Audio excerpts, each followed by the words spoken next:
The King of England Lives in the Dragon House of Vlad the Impaler. By Trey Knowles. Note: these are the people you are dealing with. The Eat people. Vlad III, commonly known as Vlad the Impaler, Romanian, Vlad Tepes, Vlad Seep, or Vlad Dracula /DRKJL, J-/Romanian, Vlad Dracula, Draculae, 1428-31, 1476-77, was voivode of Wallachia 3 times between 1448 and his death in 1476-77. He is often considered one of the most important rulers in Wallachian history and a national hero of Romania. He was the second son of Vlad Dracul, who became the ruler of Wallachia in 1436. Vlad and his younger brother, Radu, were held as hostages in the Ottoman Empire in 1442 to secure their father's loyalty. Vlad's eldest brother Mircea and their father were murdered after John Hunyadi, regent governor of Hungary, invaded Wallachia in 1447. Hunyadi installed Vlad's second cousin, Vladislav II, as the new voivode. Hunyadi launched a military campaign against the Ottomans in the autumn of 1448, and Vladislav accompanied him. Vlad broke into Wallachia with Ottoman support in October, but Vladislav returned, and Vlad sought refuge in the Ottoman Empire before the end of the year. Vlad went to Moldavia in 1449 or 1450, and later to Hungary. Relations between Hungary and Vladislav later deteriorated, and in 1456 Vlad invaded Wallachia with Hungarian support. Vladislav died fighting against him. Vlad began a purge among the Wallachian boyars to strengthen his position.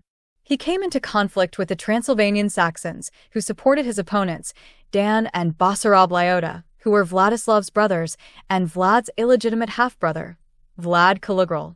Vlad plundered the Saxon villages, taking the captured people to Wallachia, where he had them impaled, which inspired his cognomen.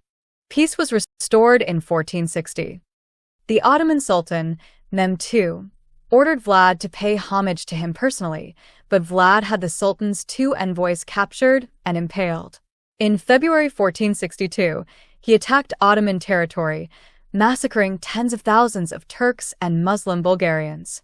Mehmed launched a campaign against Wallachia to replace Vlad with Vlad's younger brother, Radu. Vlad attempted to capture the Sultan at Targovist during the night of 16 to 17 June 1462. The Sultan and the main Ottoman army left Wallachia, but more and more Wallachians deserted to Radu.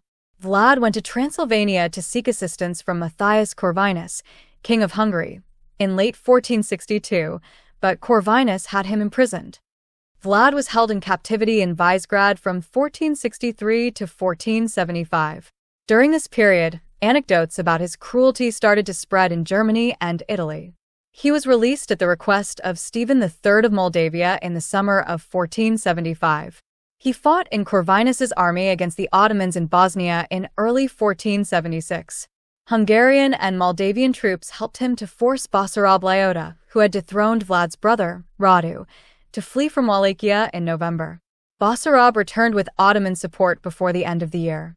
Vlad was killed in battle before January 10, 1477. Books describing Vlad's cruel acts were among the first bestsellers in the German-speaking territories. In Russia, popular stories suggested that Vlad was able to strengthen his central government only by applying brutal punishments, and many 19th-century Romanian historians adopted a similar view. Vlad's patronymic inspired the name of Bram Stoker's literary vampire, Count Dracula.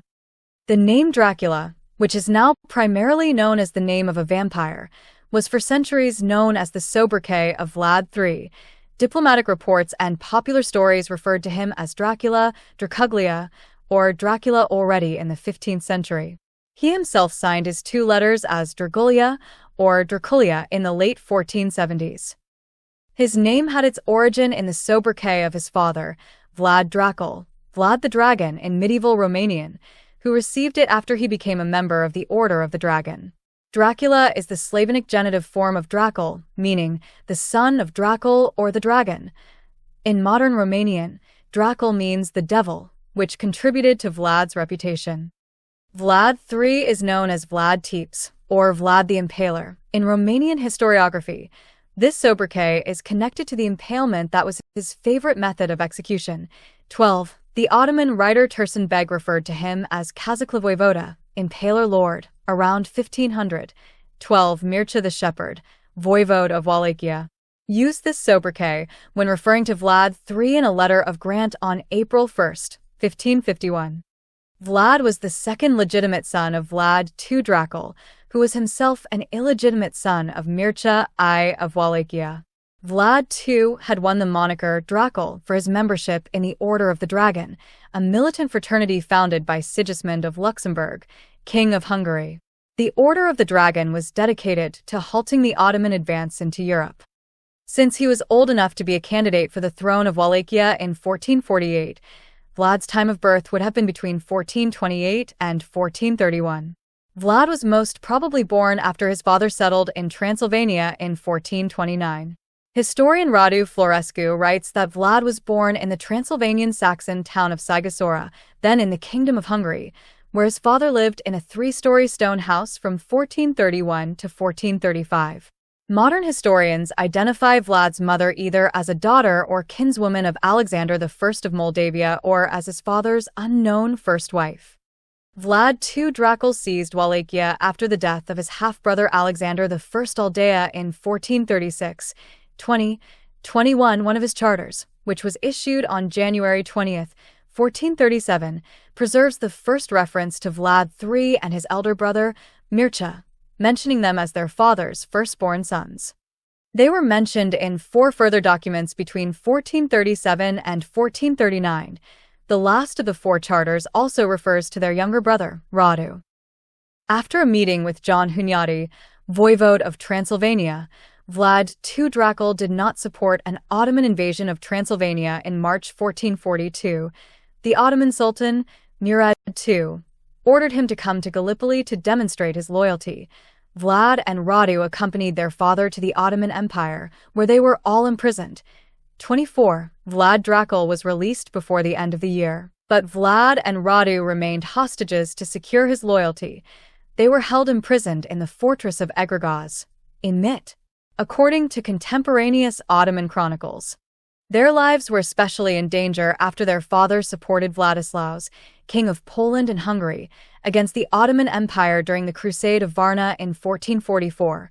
27. Vlad II Dracul was convinced that his 2 sons would be butchered for the sake of Christian peace, but neither Vlad nor Radu was murdered or mutilated after their father's rebellion.